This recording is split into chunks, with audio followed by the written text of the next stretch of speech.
बिस्मिल्लाहिर्रहमानिर्रहीम, अस्सलाम वालेकुम everyone. Welcome to our channel physics with Tanveer. और आज हम जो डिस्कस करने जा रहे हैं which is very important to the electrostatic chapter. इतना ज़्यादा इम्पोर्टेंट है आज का टॉपिक और आज का लेक्चर कि आगे जितने भी कॉन्सेप्ट्स हैं, जितने भी टॉपिक्स हमने पढ़ने हैं वो इस पर बेस करेंगे, क्योंकि आज हम बेसिक स्टडी करने वाले हैं इलेक्ट्रिक फोर्स से आगे। ठीक है, तो जैसे आप देख रहे हैं कि fields of force, what is fields of force, ये क्या है, फील्ड ऑफ फोर्स क्या है, इसकी हमें ज़रूरत क्यों पेश आई और हम क्यों इसको डिस्कस करना चाहते हैं। आज हम इसको डिटेल से डिस्कस करेंगे। ओके, तो सबसे पहले हम देखते हैं, already you know Newton's law of gravitation and Coulomb's law. ये दोनों लॉज जो हैं ये दो तरह की फोर्सेस को डिस्कस करते हैं, एक्सप्लेन करते हैं in detail. Newton's law tells us that what is the force between two massive objects और little small objects. Like earth is attract every object towards itself. जैसे ज़मीन हर एक बॉडी को अपनी तरफ खींचती है तो उनके दोनों बॉडीज़ के दरमियान को ख़ास फोर्स लगती है। उस फोर्स की मैग्नीट्यूड कितनी है, वो फोर्स किन फैक्टर्स पर डिपेंड करती है और वो फोर्स की डायरेक्शन क्या है, ये हमें न्यूटन्स लॉ बताता है। इसी तरह जो कूलम्स लॉ है, Coulomb's law tells us the electrical force, the electric force between the charges, और ये फोर्स किन फैक्टर्स पर डिपेंड करती है और इस फोर्स की डायरेक्शन क्या होती है, ये हमने ऑलरेडी लास्ट लेक्चर में डिस्कस किया है कूलम्स लॉ में। ठीक है, तो ये दोनों जो लॉज हैं ये उन दोनों फोर्सेस की मैग्नीट्यूड और डायरेक्शन को इन डिटेल एक्सप्लेन करते हैं। ठीक है, तो वो जो दो फोर्सेस हैं वो कौन सी हैं, ये जो दोनों फोर्सेस हैं इनमें एक तो है ग्रेविटेशनल फोर्स और एक है इलेक्ट्रिकल फोर्स। इन दोनों फोर्सेस के जो इंट्रैक्शन और डिपेंडेंस है वो ऑलमोस्ट दो सिमिलैरिटीज़ हैं इनमें। जो ग्रेविटेशनल फोर्स है वो दोनों जो ऑब्जेक्ट हैं उनके मैसेज के डायरेक्टली प्रोपोर्शनल होती है प्रोडक्ट के साथ, और जो इलेक्ट्रिकल फोर्स है वो उन दोनों चार्जेस की मैग्नीट्यूड के डायरेक्टली प्रोपोर्शनल होती है प्रोडक्ट के साथ। और ये दोनों लॉज इनवर्स स्क्वायर लॉ भी कहलाते हैं, क्योंकि दोनों बॉडीज़ या दोनों चार्जेस के दरमियान जो डिस्टेंस है उनके स्क्वायर की इनवर्सली प्रोपोर्शन होती है डिस्टेंस के साथ। ठीक है, तो ये दोनों लॉज में सिमिलरिटीज़ हैं। जैसे ग्रेविटेशन लॉज का अगर हम रिलेशन लिखें न्यूटन लॉ का, तो वो है F is equal to Gm over R square. और अगर हम कूलम्स लॉ को देखें तो वो होता है F is equal to K Q1 Q2 over R square. इन दोनों लॉज के अंदर किसी हद तक सिमिलैरिटी है इनकी डिस्क्रिप्शन में, इनकी डिटेल एक्सप्लेन के अंदर। ठीक है, तो अब ये दोनों फोर्सेस हैं, इनसे रिलेटेड दो questions, two questions are generated. इन दोनों क्वेश्चंस के अबाउट कौन कौन से क्वेश्चन है। सबसे पहले क्वेश्चन तो ये है कि इन फोर्सेस में का ओरिजिन क्या है, what is the origin for the production of the forces. ये फोर्सेस क्यों जनरेट होती हैं और इसका ओरिजिन क्या है, और इन दोनों फोर्सेस में जो ट्रांसमिशन है वो किस बेस पर होती है। एक बॉडी से दूसरी बॉडी पर फोर्स किस तरह जाती है, और इसी तरह दो चार्जेस के दरमियान एक चार्ज पार्टिकल से दूसरे चार्ज पार्टिकल के ऊपर फोर्स किस तरह इंटरेक्ट करती है। तो पहला जो क्वेश्चन है, what is the origin of these forces, that is still unknown. ये अननोन है अभी तक, इसका क्वेश्चन या इसका जो आंसर है वो अभी तक हमें मालूम नहीं हो सका। साइंस इस पर बहुत वर्क कर रही है। और दूसरा question, what is the transmission, how force is transmitted from one object to other object और from one charge to other charge. उसके बारे में सबसे पहले माइकल फैराडे ने जो कॉन्सेप्ट हमें बताया, वो इसने कॉन्सेप्ट हमें बताया इलेक्ट्रिक फील्ड का। माइकल फैराडे ने कहा कि उन दोनों चार्जेस के दरमियान जो फोर्स का इंट्रैक्शन है, फोर्स एक दूसरे के ऊपर लगती है, वो इलेक्ट्रिक फील्ड के कॉन्सेप्ट की वजह से। उसने कहा कि इलेक्ट्रिक फील्ड हर चार्ज के गिर्द एक रीजन होता है, एक स्पेस होती है, एक ख़ास डिस्टेंस तक, जहाँ तक कोई दूसरा चार्ज आए तो वो फोर्स फील करता है। और उस रीजन या उस स्पेस को जो उस चार्ज पार्टिकल के इर्द गिर्द है, जैसे मैंने यहाँ पर एक पॉजिटिव पॉइंट चार्ज रखा, लेट्स सपोज, और इसके गिर्द मैंने ये डॉटेड कुछ पोर्शन जो है वो रिप्रेजेंट किया है। ये जो डॉटेड पोर्शन है ये हमें बताता है कि ये एक ख़ास रीजन या स्पेस है जहाँ तक कोई दूसरा चार्ज आएगा वो फोर्स फील करेगा इस चार्ज की वजह से। ये रीजन, ये वो एरिया, वो स्पेस जहाँ कोई दूसरा चार्ज फोर्स फील करे, उसको हम इलेक्ट्रिक फील्ड कहते हैं। लाइक ग्रेविटेशनल फील्ड, ज़मीन के गिर्द, हर प्लैनेट के गिर्द एक ख़ास रीजन होता है जहाँ तक कोई दूसरी बॉडी फोर्स फील करती है, ग्रेविटेशनल फोर्स, तो वो रीजन ग्रेविटेशनल फील्ड कहलाती है। तो इसी तरह हर चार्ज के गिर्द भी एक रीजन होता है ख़ास डिस्टेंस तक, जहाँ तक इस रीजन के अंदर कोई दूसरा चार्ज आएगा तो वो फोर्स को फील करेगा। तो इसको हम कहते हैं इलेक्ट्रिक फील्ड। तो इलेक्ट्रिक फील्ड की डेफिनेशन आपने देख ली, the region or space around the charge where another test charge और another charge experience of force, that is known as electric field. Okay, अब यहाँ पर हम देखेंगे जब दो चार्जेस के दरमियान इंट्रैक्शन होगी, when these two charges are come close to each other,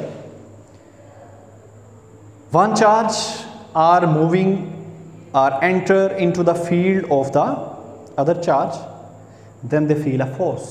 यहाँ पर अब दो वो स्टेप्स हैं जिनके अकॉर्डिंग वो एक दूसरे के ऊपर फोर्स फील करेंगे। वो कौन से दो स्टेप्स हैं? पहला, charge produce an electric field, हमने ऑलरेडी अभी डिस्कस किया है कि जो चार्ज है उसके गिर्द एक फील्ड होती है। तो लेट्स सपोज हम दो चार्ज लेते हैं, ये है चार्ज Q, इसको हम कहते हैं पॉइंट चार्ज, इसके गिर्द इसकी एक इलेक्ट्रिकल फील्ड जो है वो प्रोड्यूस होगी। दूसरा स्टेप क्या है? When test charge Q naught place in the field of point charge, यानी एक और चार्ज हमने लिया टेस्ट चार्ज। अब यहाँ पर हम पहले देख लेते हैं, समझ लेते हैं कि टेस्ट चार्ज क्या होता है और पॉइंट चार्ज क्या होता है। ठीक है, पॉइंट चार्ज को हमने लास्ट लेक्चर कूलम लॉ में एक्सप्लेन किया था। Point charge is the smallest charge which have dimension are very small as compare to the distance between two charges. अगर दो चार्जेस के ऊपर फोर्स लग रही है तो उनके दरमियान जो डिस्टेंस है उसकी निस्बत उस चार्ज की डायमेंशन बहुत स्मॉल हो। ठीक है, और यहाँ पर जो टेस्ट चार्ज है ये भी बहुत स्मॉल होता है। पॉइंट चार्ज की निस्बत ये भी बहुत स्मॉल है, उसकी निस्बत ये, इसकी डेफिनेशन क्या है? It should be very small that should not distort the field of Q और पॉइंट चार्ज। यानी ये इतना स्मॉल है कि इसकी जो फील्ड है वो Q चार्ज, यानी वो चार्ज जो पॉइंट चार्ज हमने यहाँ पर कहा है उसकी फील्ड को डिस्टॉर्ट ना करे, उसको डिस्टर्ब ना करे। ठीक है, that is a test charge. और टेस्ट चार्ज को हम हमेशा यूज़ करते हैं इलेक्ट्रिक फील्ड की मैग्नीट्यूड और इसकी डायरेक्शन को मालूम करने के लिए। ठीक है, आगे भी हमने इसका यूज़ करना है। तो टेस्ट चार्ज जब इसकी फील्ड के अंदर आएगा तो वो एक फोर्स फील करेगा।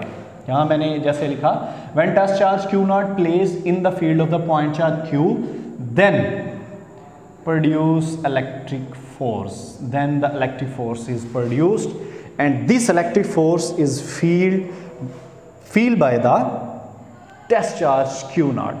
यहाँ पे आपको भी बहुत स्मॉल लग रहा होगा, मैंने बहुत स्मॉल सा मेंशन किया, उसकी रीज़न ये है ताकि आपको याद रहे इसका कंसेप्ट कि टेस्ट चार्ज क्या होता है। टेस्ट चार्ज वो चार्ज है जो बहुत स्मॉल होता है। ठीक है, वेरी स्मॉल।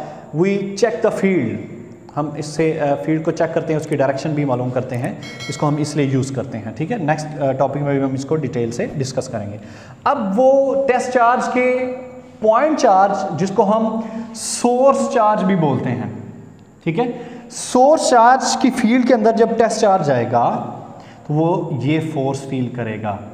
ये फोर्स जो है वो होती है Q नॉट E के equal. F is equal to Q naught E। Q naught is the magnitude of the test charge and E is the electric field intensity. इसको हम यहाँ पर अभी डिफाइन करेंगे कि इलेक्ट्रिक फील्ड स्ट्रेंथ या electric field intensity क्या है।